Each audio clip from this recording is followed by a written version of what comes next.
Welcome to TNG Podcast. My name is Otilie and I am here with Colin. And Colin, you actually preached today. I did. We're doubling down tonight. We're doubling down. I actually led worship today. It's so true. we're really doubling down. We're servant-hearted people because today we actually spoke about servant-heartedness and how Jesus was the biggest servant there was and how he came down from heaven and actually washed our feet and died on the cross and just died a death of a servant and rose again. And it's just crazy how God and Jesus is just our biggest exemplatory examples of servant-heartedness. Yeah. And yeah, Colin, bring us into your thoughts. You brought the message. It's true. So do you have any thoughts about Yeah, I mean, I think as missionaries, we just want to come and serve, right? Mm-hmm. That is at the core of why we do what we do. We want to serve the nations we're in. We want to serve the communities we're with. I didn't move here and spend all the money on visas and everything because I thought it'd be fun or because I got a role or a position or a title. We don't get paid. So the more leadership in YWAM we take on, the more money we actually spend. Yeah. The more places I have to travel to, the more things we do. So if this isn't at the heart of what we do, you're going to hate your job. Yeah. If the joy of being a servant isn't there, you're just not going to last. So I think that part of it is just being we have to have that culture within our community. I mean, as Christians, obviously in general, but bringing it here tonight, we have to have that or we're just not going to last. No, and it's crazy how sometimes I feel in YWAM and even everywhere, as Christians, as non-Christians, being a leader is such glorified in so many ways. You really, if I just can be the leader's position of this, and if I can be the worship leader, or if I can be, and I think what I realized is growing older and just to be leading more worship on stage is leading is heavy. And leading actually you have to have responsibilities for a lot of other people. And it's a lot of work that gets put into leadership. And I think that's been one of my bigger revelations almost of man, being a leader means to serve others. Even this week, in our ministry team, we have a ministry team called Neighbors Nations here on campus, and I'm heading up some of the worship for our team with another guy called Simon, and he's gone this week, and I was sitting and working on different things until 8 p.m. I think, multiple days in a row. And I thought to myself, man, if I was not in the leading, this thing, I would have just gone to bed or watched some Netflix or something. But actually being a leader means to serve others. It means to go beforehand and plow the ground. And sometimes you can just glorify it so much. Yeah. But also realizing to be a leader also means to serve. Yeah. And I think it's just we do. I think especially younger, I just don't care as much now. I don't know, maybe I need to go repent for passivity or something, but I just don't I'm not jockeying for position anymore. Yeah. I don't need it and I don't care. I got a word early on when I was I think even during my DTS. So we got two people in this prayer talking about the same exact picture. It was me on stage and they're if you keep looking for the spotlight, your stage is going to shrink. And you're just okay, I just don't. So it's my stage is going to grow. The more I hide, the more I serve, the more I do in the dark, and not sin in the dark, but just the unknown, serving. And you're I'm good with that. Right? Jesus tells the parable of the servants with the talents. And when the master comes back, those that had doubled what was given to them is well done, good and faithful servant, not well done, good and faithful leader. Not well done, good and faithful musician. Not well done, good and faithful tour member. It's just well done, good and faithful servant. You did it. Yeah. I gave you responsibility. You did it. And now I'm going to put you in charge of a lot. Right. So even you want to climb the ladder, serve. It's not about showing off. It's not about doing all these kinds of things. It's not about that. If you want it, just be the best servant around. Because it's true. I want to go under the leaders that serve well. I want to know they're going to care for me. I want to know they're going to watch out for me. I want to know they serve the word of the Lord. And so then no matter what we're doing is we're geared towards that. Ultimately they're serving the word of the Lord for their ministry or campus or whatever it is. You're I'll go serve your thing because I know what you're going to do. And it's the safest place is working around servants. And it's just at the end of the day, it's also just a lot more fun because they're in it with you. I shared those verses from the beginning of some epistles where Paul and James and Jude are like, I'm in this with you. You're like, it's just so much more fun when you're like, it's not them and then we're in the mud. Like the leaders are just like sitting in their nice, clean, like palaces or whatever, those kinds of, like, no, like Jesus got down here, he got in the mud with us. He did the hard things. He came to serve. You're like, that's a lot more fun when you're around those guys who do that.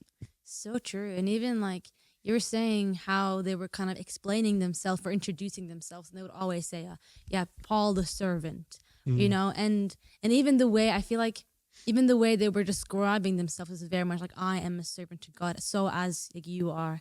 And even that, as you said, the unity that comes with, it's not like I'm above you and I'm your leader and I'm like the boss, but actually like, no, as you said, like we're coming together. And even the way like he describes himself is just so in like a humble way. And I like Paul is like the Paul, he's written like all of the letters, not all of them, but like many of the letters, he could have honestly very much like hyped himself up, and been like, I have written all these letters. I know I'm the guy who started your church. I'm the one who brought you the word in the first place. I saw Jesus after he resurrected, like all those things. And he doesn't. He's just like, I am Paul, the servant, and like I'm standing in the mud with you. And I feel like do we still have that mentality like in our day-to-day life? Or do we like have the I'm above mentality? Because I think today we're so focused on being above or being seen or being loved or being, on Instagram and Facebook and all these like platforms, TikTok, like it's all about me. And then you forget like that actually there is something more than just, yourself. And even on Instagram and social media, you can portray yourself as like someone that is like, oh, look at me and all the things that I do. But actually, do we like put ourselves in the description of like, I am Jesus, like I am Jesus' servant, like I come and I wash your feet as Jesus did. And I just think today's society it's so hard. It's so easy to fall into that trap of like self-glorification and what is leadership and what is servanthood and what is pride and what is, humility. And it's not like, it's not serving anymore too, if you're just doing it for attention. Exactly. Yeah. It's not serving. Like you're serving yourself. Sure. Awesome. Yeah. Like, well done. You got attention, you got likes, you got shares, you got all those kinds of things. But like, I remember like I worked for my church for 5 years before I joined YWAM. And I mean, I did a ton of stuff for very little pay, very, very little pay. I've made more in missions than I did working for my church. Right. And I signed up for it. So I'm not like, that's not dumping on anyone, but like there were points where it's like, okay, I need a job. I need to be getting paid more. I need these kinds of things. And I was just like ready to quit. I loved what I was doing. I worked with some of my best friends.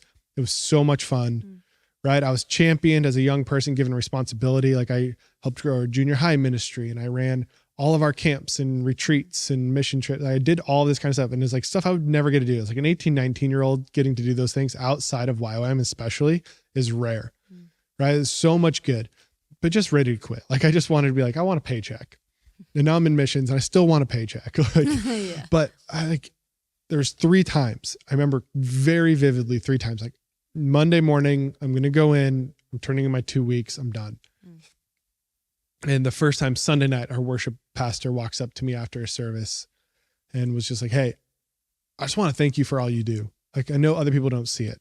And I know like you do so much behind the scenes to make this stuff happen and the way you serve and the things you do. And I just remember like him afterwards, just being like, oh man, like I love that. But also being like, crap. like the one thing you're just now. Like, you're like, yeah, like how do I go in tomorrow and be like, yeah, I'm done. When people are just like, I see and I know and thank you for what you do. Right. The next 2 times were these 2 different parents that were like, oh, thank you for the way you serve and the way you serve our kids and the way you do this. And you're just like, crap, like I'm changing kids' lives. I'm doing these things. Like parents are like, I see the change in my kids' lives because of what you're doing. And you're like, well, we can't quit now. And then when I did go into missions, this was all over like the last year of me working there, really. When I went into missions, those people became my biggest supporters. Wow. Like they wrote checks that covered like a quarter, each one like wrote a check that covered a quarter of my DTS. And I did mine in a place that was very expensive to do DTSs, but like these people were just like, oh yeah, here you go. Like, no problem. Like I've seen you serve. We want to give, we want to help you. And so I think that place of like, man, are you okay with not being seen? and doing things behind the scenes. But then at the same time, like as leaders, how are we using our position to serve other people? And I think that one's huge too, of like, not just like, don't take the low position all the time, right? Even like I shared in like Acts, where they had to appoint people to be waiters, to hand out the food, to do that kind of stuff, because they needed to do other stuff. God had appointed them to be apostles, to do other things. And they had to go do their other job. Because then if they weren't doing it, no one was doing it. So there isn't this like, oh, we should just all just like sit down here and do nothing. You will be appointed and you will be anointed to do certain things, and you have to go do it. Right. So then it's like that balance of, man, I want to serve. I'll never graduate from these things. I shared like you'll never graduate from like setting up chairs. Yeah. Like I'm always going to do that as much as I possibly can. But there's like the reality of like, sometimes the requirements of the things I've said yes to, and the way for me to best serve other people is I can't set chairs right now. And I think like that, maybe you feel a little bit guilty of like saying no to certain things and serving in some areas, but knowing like, oh, the best way I can serve is by completing the job that I've been giving in this season. Yeah, that's good. And even like understanding the balance of different responsibilities. And I think like there is a season for everything, sometimes you are in a season of leadership and you don't have that time to serve in that same way. And then it's what you said, like, how do you then verbally communicate to people how you see them and how like you're appreciating them? And maybe you're in a season of like, no, actually, I'm going to just be the person that is like behind the scenes. I'm putting up the chairs. I'm putting up the camera. I'm doing all those things. And I'm not going to be known for what I do, Yeah. And I feel like like your heart position in that is so important, because you can do the chair work and be really angry, and like putting up the chairs and build this like bitterness and be like, oh, I hate this. Like, why am I I'm supposed to be on stage, Or you can do it with a loving servant heart. But you can also be a leader and be like, I'm never supposed to be taking up the chairs, and like my position is the best. And I feel like, I don't know, it's like you can come in with both positions very differently, with different hearts, and you can really see how you reflect God in the way you respond to things. You can see like your maturity and your faith in those things, and people are in different seasons, and I just feel like depending on how you react, it's also where you've gone in your faith, and serving actually just keeps you humble. I think long term, it's actually what I think God wants to just teach us humans to like be humble and to like love people and see people. Because our nature is to want to glorify ourselves. Our nature is to want to like put ourselves in the greatest position and to like, love ourselves in that way. But actually Jesus first came down to serve. And if we're going to be like him, we also have to serve like him. Yeah. And I think like, I shared a story about Lauren Cunningham tonight about when like he repented for something that, I'm sitting there as a young staff going like, well, I mean, why are you saying sorry? Like, I know it's not your job and those kinds of things. But then I watched the finance guys go up. I watched the base leadership go up. The guys who would be responsible. And I watched how much easier it was for them to stand in front of everyone, admit, a mistake, or even just like an oversight and these kinds of things. And how much easier it was for them to do that because Lauren had already gone up and repented. And so you're just going like, man, there's always ways, no matter what level of leadership I get into, to serve the people around me. I know another story of a ministry leader who their media team plowed. They do so much. Their media is phenomenal as a ministry. Not even as a ministry, just in general. They have some of the best media out there. But their guys would work crazy hours, which meant they had very little time for fundraising because they're doing everything else. And this ministry leader went out on behalf of them and like went and raised at least the minimum to pay their rent. Wow. Like for all of them, you know what I mean? Like their support wasn't insane. Like they weren't driving around in nice cars, owning a nice house, all these kinds of things. Like they were getting by, they were doing okay. But like spent that time to go raise money for these guys that were plowing and serving like crazy to make their ministry take off. And it's just like, man, you're never going to be in a position where you can't serve. And I think that's the thing, is like, how do we keep our eyes, like you're saying, that humility of like going like, okay, I might have this title, I sit in this office, I have this job, I have this role, but how are you still serving? How are you helping those around you? How, whether it's just simple coaching of just like, okay, you're new to this, let me help you learn the ropes. Whether it's being patient, not getting frustrated with the new guy, Just going like, oh, you're still, I'm going to help you along. I'm going to do this. I'm going to be like, you're like, man. So when they get into your position, like, I remember how awesome it was that my boss helped me, and now I'm going to continue to help people. Like, how are you setting the tone? Yeah, it becomes a ripple effect. Yeah, exactly. And they said, because of these, stories of Jesus we're reading, because of the things that I've seen, like Lauren and other leaders do in my time in ministry, you're like, oh, like, I want to be like that. And I've just seen the ways that I want to continue to serve, even when it's like, he's the founder of he wasn't just like some guy, like he's the guy. Like we're all doing what we're doing because of him. Yeah. And his yes. And so I think for him to take that position is like kind of that same example of going, okay, you've reached the pinnacle. Like you are the elder, the statesman, the guy in YWAM, and you're going to be the first to repent, the first to wash feet, the first to do these kinds of things. It's like, as long as I'm in missions and in this place, it's like, there's no way that I can't serve. Yeah, it's so good. I'm even reminded of the story from where I don't know who it was. Maybe it was Lauren, honestly, but I don't know who it was.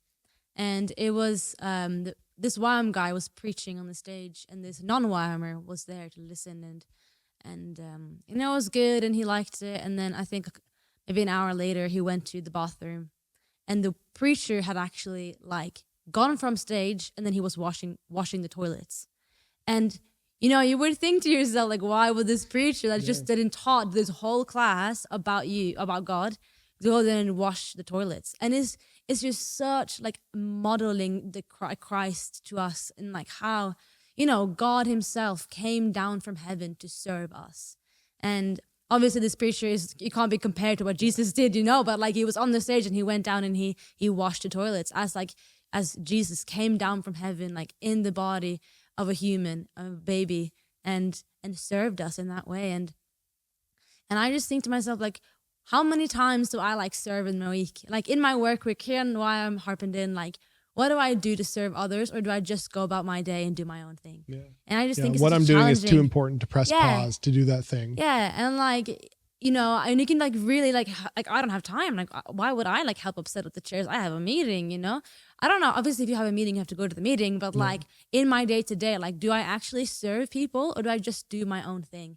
And then am I then like a little bit like selfish in my schedule, or do I even put in time to serve people? And then I'm talking as much to myself because I don't actually put time in my schedule, That's a very new thought to me right now. But like there is ways that I can like challenge my own thinking. And do I actually do I serve people in my week, or do I just like focus on myself? Yeah. And it's tough because I'm California, but I can lean cold cultured, right? You're like, when I set a time for something, that's when you show up. And if you're not early, you're late. Like that was drilled into me. Right there. You know what I mean? Exactly. Like we have that. So then you're like, oh, man, how do we break a little bit of those cultural boxes, right? We're talking about kingdom culture, like servant leadership. Like Jesus was on his way to heal a sick girl, got touched by the bleeding woman, stopped, and then was like, hey, don't bother, the girl's dead.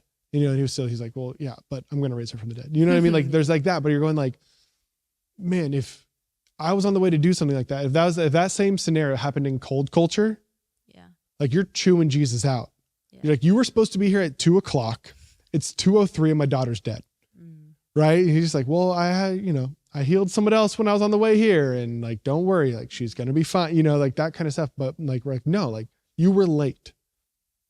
And it's like, okay, how do we take kingdom culture a little bit over our culture? And you're like, hey, sorry, I'm 5 minutes late because I stopped to help someone around, like, or I was on the road and someone had a flat tire and I helped them change it. It's like that kind of stuff. You're going like, man, now I'm the jerk for getting mad at you for being late. Like, how do we turn those tables a little bit where you're just like, you're late. So I'm going to assume that like, if you're late to a meeting, even cold culture, that you were doing something good, that you weren't just late, and take that place, even that place of just like, oh, what if we just served so much? That was the assumption when somebody is late, and not just that they were late. We can actually just take our drummer today. I want to hype him up because like our drummer today came, I think 15, 20 minutes late. And not even, he said it was going to be 20 minutes late, but he wasn't. I think he came like 10 minutes late. But he messaged in like our group chat, and he was like, so sorry guys, I'm going to come a little bit late because I'm helping my Ukrainian neighbor and helping her file her taxes, and then I have to go home and get my gear. And I was like, man, of course you're going to be late. Like you're serving your neighbor, and you're like, you're literally like, you're choosing the people around you. And yeah, like, wait, he was 10 minutes late, but we have 2 hours of practice. Like, that's totally fine. And it is that time thing of like, I can assume that he didn't care about our practice, or I can assume the best. Yeah. Yeah. Yeah. And I think, it is that battle of, I want kingdom culture to override what I know. Mm-hmm. And I think that is the struggle. That's some of the struggle we even fight, like, right? The Holy Spirit's teaching me things. I'm being sanctified, all this kind of stuff. But I'm also changing my culture and the way I've known to operate or always have operated, or the people around me operate. Like, that's what culture is, just like this way of operation. Mm-hmm. I could go hang out with, you could get all of your buddies from high school or from, when you were growing up on your campus and that kind of stuff. And I could go hang out with them, and there's going to be differences. Mm-hmm. And there's going to be ways like I can either like operate like you guys and fit in a little bit more, or always going to like grate me in certain ways of like, oh, I hate that they do this. I hate that they do this. Or like, I'll just go in on it, and I think that's culture. Like, whether like, it or not, that's the thing, is like, when you join a group of friends or you do that kind of stuff, like, this is how they do it. I'm going to jump in with them. When people come to the church, when people interact with us as Christians and those kinds of things, there are those cultures that we need to carry that are going to grate the culture of wherever we're at. That's not how it's done. You're like, well, that's how Jesus did it. Yeah. And I have to do it like him because it's a better way. Yeah. And I think when it comes to like servanthood and those kinds of things, I came to serve and not be served. Yeah. Like, this is what I came to do. And I'm God. And I left heaven, and I'm your king, and I'm your Lord, and I'm your master, and I washed your feet. Yeah, exactly. Like, nothing came into being without me, and I'm going to come down here and serve it all. And I'm going to make tables for a while. I'm going to like do the dirty work for a little bit. I'm going to work amongst the poor. Like, I should be like at the top of the food chain especially in Jewish society. Yeah. Like, you've been prophesying about me for a while now. I'm here, and like, none of you like me because I just want to help people and serve people. And that's not who the Messiah was supposed to be, And he's just like, no, this is culture. This is what you're supposed to do. Yeah. And like bringing in like kingdom culture and just letting us, like, we can either be shaped by our friends in a negative way, or we can be we can shape, by kingdom culture. And like, how do you like let people shape you? Like, as you said, like, do you go into your friend group and like just stay how they are and like, oh yeah, they're mean, therefore I'm gonna be mean? Or like, do you bring the kingdom culture into friendships, into places, into communities, into like, just if you're not working like a normal job, like, you can bring kingdom culture and servanthood, and people are gonna be very shocked, I think, because this is such like upside down mentality what Christians has compared to like the corporate world, which is they're fighting to get to the top. But here we're like, no, I'm going to serve you. And by serving you, like, that's how I'm going to be a leader. And that's just such a different mentality. So I feel like, how you're choosing to, either you can shape people by kingdom culture, or you can be shaped. Yeah. And that's just such a like, what are you choosing to do? Yeah. And I think like just leaving this too, like looking at my day to day, I think it has shifted like how I'm looking at my positions and the things I'm doing and my roles and all those kinds of things. I'm going, okay, how do I put like servant leadership first in this, And I think one of the things even on these nights, and, people are going to see it over the next few weeks, is we're bringing a lot of young speakers in, people who probably wouldn't get a platform at a big church, probably wouldn't get a platform at most big bases like this, and me, I'm not a musician. I can't sing. I can't play an instrument. You don't want me to, right? Like there's like 7 of you up there tonight, 6 of you up there tonight. Like that's a lot. You need a lot of people to pull off a band, and you're just like one person spoke, just me. Like that's it. There's 6, 7 musicians, 1 speaker. And it's so hard as a teacher to get a platform and to get a stage. And running this team, you could easily put yourself on worship every night. I could easily be the speaker every night. Like we'd get pushed back from leadership and all that, but like I could do it. We're going like, okay, how do we use this platform to help grow and highlight our young teachers? And how do we do that? And a thing that is like, man, like this is the coveted place in a church, is the podium, is the platform. Yeah. Okay, great. How do we give it up? Yeah. How am I immediately, okay, great. Hey, we got you surrounded by a great MC. You have a team here to help you. You got a great worship band. We're setting you up for a win. and we're going to give it to you. And we trust you, and we're going to coach you along. And if you fall on your face, we'll help you back up. Yeah. Like, that's awesome. Well done. You did it. And I think looking at those kinds of things and going through my day, trying to find ways to serve more from my position.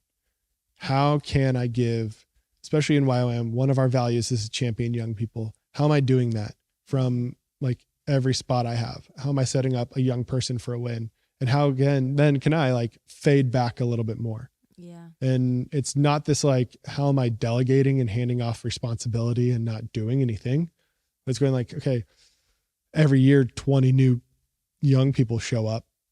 Okay, great. How do I help all of them get a win? And that's me stepping back a little bit more and more every year. And then, always staying like around, like, how do I help facilitate this thing? How do I help? Okay, you're struggling. I'll say, now I'm not like so much hands-on, but now I'm coaching a bit more and taking that. And so I think that's like I just wanted to challenge people who are listening, like, what can you do in your day to day? Like, how are you now serving the people around you? How are you taking a step down and serving, like, in those things? I remember being DTS staff. It is so easy being DTS staff. It's so much fun. Like, you don't ask almost any school leader, almost anyone in YWAM, what would you go back and do? Like, staff a DTS. Yeah. I never staffed a DTS. Yeah, you should go do it. It's so fun. Yeah. And then every time you're like in more leadership, you're like, man, I miss staffing a DTS. Like, it's just so fun to disciple young people. You have school leaders who tell you, like, it's so nice to have people tell you what to do every once in a while. You're just like, here's your job. Nice. You're like, sick, I'll go do that. Right. That's like DTS. You're just like, hey, get your outreach ready. Have your one-on-ones. You're in charge of sound or snacks or coffee or whatever. Like, here's your roles and your responsibilities. And you get the added bonus of still getting to disciple people, champion people, do that, all that kind of stuff. But you're like, that's that sweet spot of like getting to pour into people's lives, but also kind of being told what to do. Yeah. And you're just like, okay, how do you in the middle? Yeah. It's like, how do we make every job that somebody has out there? Like, you're an accountant. Yeah. How do you serve people? How do you do those kinds of things? Like, and you're like, yes, I do their taxes, but even more so, how are you serving like the people in your organization, that are like, how are you serving your neighbors? What are you doing to pour this out into people's lives? I guess it's a great challenge to just end on. Like, how are you stewarding your schedule to serve? And not even schedule, how are you just stewarding your life to serve other people? Yeah, that was cold cultured of you. I don't need to put it in my schedule. Sorry, I'm very cold culture though. I'm like such an region. How do you serve people during your week? And do you actually serve? And like, have that heart check, like, am I serving people or am I just taking everything to myself? Yeah. So I guess that's how I'm wanting to end this podcast. Like, a challenge, a heart check. Like, ask God, ask yourself. Like, is there ways that you can serve better? Is there ways that you can, walk like Jesus walked? And maybe he will be like, no, you actually have to serve more. And maybe he'll be like, you know what? You're actually serving very well. Good and faithful servant. I'm proud of you. Like, you can get both.